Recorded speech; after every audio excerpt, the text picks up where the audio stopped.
الجزائر حذرت فيما سبق من دخول قوات فاغنر والتدخلات الروسية، أيضا ثمة من يلوح بعودة الجانب الفرنسي.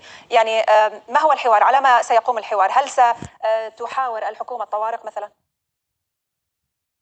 نعم، الحكومة بدأت في هذه الحوارات خاصة في الأقاليم التي يعني شهدت هذه الاضطرابات، بما فيها إقليم كيدال المتاخم بالحدود الجزائرية، ودخول روسيا على الخط. طبعا الناس يتحدثون عن وجود فاغنر، ولا يوجد فاغنر لدينا في مالي، انما هنالك جنود من الجيش الرسمي الروسي يقومون بمعاونة الجيش المالي في حربه، بما ان الجيش يعني اخذ معدات كثيرة وآلات حربية كان لا يستطيع التعامل معها الا بجوار هذه القوات. لكن الحوار الان مباشر ما بين الماليين انفسهم بدون وجود اي وساطه وبدون وجود اي ضغوطات خارجيه. الاتفاقيه التي وقعت في الجزائر يعني كانت هي ثمره ضغوط كبيره من فرنسا، كان لها يعني ضغط كبير جدا على الحكومه السابقه التي نعم.